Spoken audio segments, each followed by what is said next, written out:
Hi friends, welcome back to மதியம். நம்மளோட சேனலில் திங்கள் செவ்வாய் 2 நாளோட விளாக் தான் பார்க்க போகிறீங்க. அதாவது தைப்பூசமும் அதுக்கு முத நாளும். ஸோ திங்கக்கிழமைக்கு காலையில் எழுந்திரிச்சோன்னே அரிசி மாவு ஆட்டியாச்சு இட்லிக்கு. கூடவே பெசரட் தோசைக்கு பச்சைப்பயிறு ஒரு கப், அரை கப் அரிசி, மிளகாய், கொத்தமல்லி, ஜீரகம் இது எல்லாமே போட்டு அரைச்சி வச்சுட்டேன். மிளகாய் ஒன்று தான் போட்டிருக்கேன், ஏன்னா இனியனுக்கு கொடுக்கணும் அப்படின்னு சொல்லிட்டு பெசரட் தோசைக்கு மாவு அரைச்சி ரெடி பண்ணி வச்சுட்டு இங்கே தேர் இழுத்துட்டு வருவாங்க முருகனுக்கு. அதை பார்க்கலான்னு சொல்லிட்டு கிளம்பிட்டோம். ரொம்ப வெயில் ஸ்டார்ட் ஆயிடுச்சு. ஸோ அதனால் முடியல சத்தியமாக. இனியனுக்கெலாம் அந்தளவுக்கு ஸ்வெட் ஆக ஆரம்பிச்சிருது. ஸோ அதனால் நாங்கள் தேர் பின்னாடி எப்பயுமே லாஸ்ட் இயருக்கு முன்னாடி வரைக்குமே நானும் அவங்கள மட்டும் இருக்கனால தேரை சுற்றி வடம் பிடிச்சி வரப்போ கூடவே வந்துக்கிட்டு இருப்போம். ஸோ இந்த டைம் இனியன் இருக்கனால அந்தளவுக்கு வெயில் இருக்கனால எங்களால் சுற்றி வர முடியல. ஸோ ஒரே இடத்துல இருந்துட்டு தேர் சுற்றி வரும்போது நாங்கள் பார்த்து சாமி கும்பிட்டுட்டு கூடவே அந்த வடம் பிடிச்சி செயின் கொண்டு வருவாங்கள்ல, அதை போய் தொட்டு கும்பிட்டுட்டு சாமி கும்பிட்டுட்டு வந்தோம். ஸோ அதுக்கு நானும் இனியனும் போயிட்டு அந்த வடம் பிடிக்கிற அந்த செயினை தொட்டு நல்லபடியாக இருக்கணும் அப்படின்னு சொல்லிட்டு சாமி கும்பிட்டு போனால் இனியன் அந்த செயினை தொங்க ஆரம்பிச்சிட்டார் பிடிச்சிட்டு. ஸோ சாமியெல்லாம் கும்பிட்டுட்டு கிளம்பி வந்துட்டோம். நிறைய அன்னதானம்லாம் கொடுத்தாங்க. அதை தான் அன்றைக்கி சாப்பாடு எங்களுக்கு அதாவது ஆஃப்டர்நூன் மார்னிங் போயிட்டு 10 to 11 தேர் இழுத்தாங்க. ஸோ கும்பிட்டுட்டு நாங்கள் கிளம்பி மத்தியானம் போல் அன்னதானத்திலே சாப்பிட்டுட்டோம். அதுக்கப்புறம் அன்னைக்கு பெருசாக எதுவும் நான் பண்ணிக்கலை. Next day Thaipusam. ஸோ தைப்பூசத்துக்கு கோவிலுக்கு போகலான்னு ஒரு பிளான். கூடவே முருகனுக்கு 5 வகையான அபிஷேகம் வீட்டில் பண்ணிவிட்டு சக்கரை பொங்கல் வச்சு சாப்பாடு செஞ்சு பிரசாதமாக பண்ணலாம் அப்படின்னு ஒரு ஐடியாவில் இருந்தேன். அதனால் தைப்பூசத்தன்னைக்கு கும்பிட்டுக்கலான்னு சொல்லிட்டு மொதல் நாள் தேர் மட்டும் பார்த்துட்டு நாங்கள் கிளம்பி வந்துட்டோம். ஸோ இங்கே நல்லாவே ஃபேமஸாக கொண்டாடுவாங்க. ஸோ இந்த டைம் திங்கக்கிழமை பண்ணியிருந்தாங்க. அதனால் நல்லா பார்த்து வழிபாடெல்லாம் பண்ணிவிட்டு கிளம்பி வீட்டுக்கு வந்தாச்சு.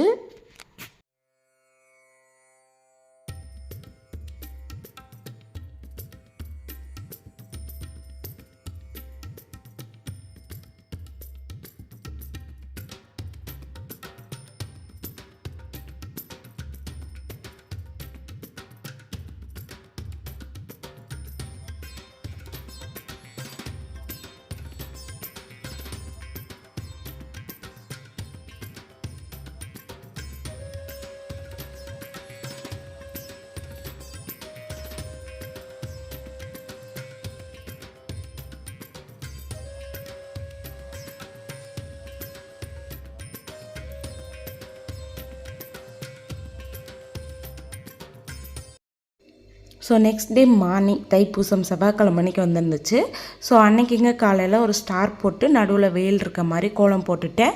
இப்போல்லாம் பார்த்தீங்கன்னா வாசப்படியில் லெமன் வைக்கிறதில்ல. ஏன்னா இனியன் அந்த லெமனை எடுத்து விளையாட ஸ்டார்ட் பண்ணிடுறான், வாயில் வச்சுருவானோன்னு பயமாக இருக்குது. அதனால் பூ லெமன் இதெல்லாம் வைக்கிறதில்ல. ஸோ அது முடித்ததுக்கப்புறம் காலையிலேயே பிரம்ம முகூர்த்த நேரத்திலே அபிஷேகம் முருகனுக்கு பண்ணிடலான்னு சொல்லிட்டு நான் மட்டும் பண்ணினேன். ஏன்னா மீதி 2 பேர்த்தையும் எழுப்பி விட்டேன் அப்படின்னா கண்டிப்பாக பண்ண விட மாட்டாங்க. அதனால் நானே தனியாகவே பண்ணிட்டேன். சந்தனம், பால், அது கூடவே மஞ்சள், பச்சரிசி மாவு, பன்னீர் இந்த 5 வகையான பொருளையும் வச்சு அபிஷேகம் பண்ணிவிட்டு தீபதூப ஆராதனை காட்டி வழிபாடு பண்ணிக்கிட்டேன். இந்த 5 பொருளுக்கும் அர்த்தங்கள் வேறு வேறு. எனக்கு என்னென்ன தேவை நடக்கணும்னு ஆசைப்பட்றேனோ அதுக்கான பொருள் எல்லாத்தையும் வச்சு தான் நான் பண்ணியிருந்தேன். அந்த பலன் எனக்கு கிடைக்கணும் அப்படிங்கிறதுக்காக நான் என்னோட வேண்டுதலுக்கான பொருட்களை வச்சு நான் அபிஷேகம் பண்ணியிருந்தேன். ஸோ அபிஷேகம் பண்ணி முடிச்சுட்டு எப்பயும் போல் தீபதூப ஆராதனையெல்லாம் காட்டிட்டு மறுபடியும் நம்ம எப்படி இது பண்ணாலும் சரி ஓகே முருகனை கொஞ்சம் நல்லா வாஷ் பண்ணிடலான்னு சொல்லிட்டு பைப் வாட்டரில் ரன்னிங் வாட்டரில் கொஞ்சம் முருகனை வாஷ் பண்ணிவிட்டு கொண்டு வச்சுருவேன். வச்சுட்டு வெற்றிலை தீபம் போடணும். ஸோ அதுக்காக வெற்றிலை 6 வெத்தலையை ஒரு பிளேட்டில் வச்சுட்டு காம்பு உள் சைடு இருக்க மாதிரி வைக்கணும். காம்பு உள் சைடு இருக்க மாதிரி வச்சுட்டு 6 வெத்தலையிலையும் நடுவில் சந்தனம் குங்குமம் இதெல்லாம் வச்சு ஒவ்வொரு வெத்தலைக்கும் ஒவ்வொரு பூ வச்சுக்கணும், ஒரு அகல் விளக்கு. இப்போ வந்து ஆன்லைனில் நிறைய ஸ்டோர்ஸில் கூட கிடைக்குது. முருகன் வந்து இருக்கிற மாதிரியும் இல்லை வேல் இருக்க மாதிரியோ அதை சுற்றி 6 விளக்கு வந்து அட்டாச்சாக இருக்க மாதிரி. அதை விட பெஸ்ட் என்னென்னா அகல் விளக்கில் நம்ம திரி போட்டு நெய் ஊற்றி மெயினாக ஏற்றணும். இது வந்து நெய் தீபம் தான் ஏற்றணும், முக்கியமானது அதுதான். நெய் தீபம் ஏற்றி பஞ்சுத்திரி போட்டு விளக்கு ஏற்றணும் சுட்டியில் வந்து. ஸோ சுட்டிக்கெல்லாம் சந்தன குங்குமம் வச்சுட்டு வெத்தலையில் சந்தன குங்குமம் வச்சு 6 சுட்டியை வச்சாச்சு. 6ம் வெளி சைடு பார்த்த வாக்கில் எரியணும். ஸோ வெளி சைடு பார்த்த வாக்கில் எரியணும். நடுவில் வந்து உங்கள்கிட்ட வந்து வீட்டில் முருகனோ இல்லை வேலோ என்ன இல்லை முருகன் வேல் சேர்ந்த மாதிரி இருக்க மாதிரி எந்த ஒரு சிலை இருக்கோ அதை நீங்கள் நடுவில் வச்சுக்கலாம். வச்சுட்டு அதை சுற்றிலும் வந்து நீங்கள் பண்ணலாம். நீங்கள் உங்களால் முடிஞ்சிச்சுன்னா தரையில் வச்சு கூட பண்ணலாம்.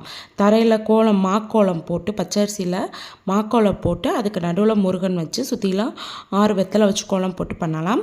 ஆக்சுவலாக நான் இப்படி பண்ணினேன் அப்படின்னா கண்டிப்பாக கோலமெல்லாம் அலங்கோலமாயிரும். ஏன்னா இனியன் வந்து எல்லாத்தையும் இழுத்து விட்டுருவான். நம்மளோட பூஜை அறை அந்த மாதிரி தான் செல்ஃபில் இருக்கனால. ஸோ நான் பிளேட்டில் வச்சு சாமி கும்பிட்டுட்டு சாமி மாடத்திலே அந்த மேலே செல்ஃப்லேயே வச்சு சாமி கும்பிட்டுக்கிறது. கீழே வச்சு என்னால் கும்பிட்டேன் அப்படின்னா அடுத்து உடனே அதை கிளியர் பண்ணிடணும். கொஞ்சம் நேரம் கூட அதை வச்சிருக்க முடியாது. ஏன்னா இனியன் விளையாட ஆரம்பிச்சிட்டாரு. அதனால்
ஸோ திருப்தியாக சாமியெல்லாம் கும்பிட்டு முடித்ததுக்கப்புறம் இனியன் எந்திரிச்சு நல்லா குளிக்க வச்சு இப்போ பர்த்டேக்கு நிறைய ட்ரெஸ் வந்துச்சு. ஸோ அதில் ஒரு புது ட்ரெஸ் போட்டு கிளப்பி கூட்டிகிட்டு நாங்கள் வந்து தைப்பூசங்கிறனால முருகன் கோவிலுக்கு போகலாம், மலைக்கு மேலே இருக்குது. ஸோ அங்கே போகலான்னு கிளம்பியிருந்தோம். ஆனால் பார்த்தீங்கன்னா கிட்டத்தட்ட ஒரு 5000 பேராச்சும் இருக்கும். காலையில் 8 மணிக்கு வந்தவங்கள 11 மணிக்கு தான் சாமி பார்த்தாங்களாம். அந்தளவுக்கு க்ரௌட். அதனால் எங்களால் சாமி கும்பிட முடியல. கிட்டத்தட்ட இந்த 10-15 ஸ்டெப்ஸே எங்களுக்கு 3/4 மணி நேரம் ஆச்சு. வெயில் வேறு ரொம்ப இருந்தனால எங்களால் நிற்க முடியல. அதனால் கோயிலுக்குள்ளே வரைக்கும் போயிடணும் எப்படியாச்சு அப்படின்னு சொல்லிட்டு கோயிலுக்குள்ளே மட்டும் போயிட்டு அங்கேயே விபூதியை மட்டும் பூசிட்டு என்னைக்கா இருந்தாலும் முருகன் நம்ம கூட தான் இருப்பாருன்னு வேண்டிட்டு வீட்டுக்கு வந்துட்டோம். ஸோ இதுக்கே வந்து செம்ம டயர்டாகிட்டாங்கன்னு அவனோட ஃபேஸை பார்த்தாவே உங்களுக்கு தெரியும். அவனால் சுத்தமாக முடியல. குழந்தைங்க ரொம்ப கஷ்டப்படுத்த வேணான்னு சொல்லிட்டு பக்கத்தில் இருக்க கோயில் தானே இன்னொரு நாள் கூட போய்க்கலாம், குழந்தைய வந்து நம்ம போட்டு ரொம்ப டார்ச்சர் பண்ணக்கூடாதுன்ட்டு வந்துட்டோம். ஸோ இந்த தைப்பூச விளாக் உங்கள் எல்லாத்துக்கும் பிடிச்சிருந்தா மறக்காமல் லைக் பண்ணி சப்ஸ்கிரைப் பண்ணிக்கோங்க. பாய். தேங்க்யூ.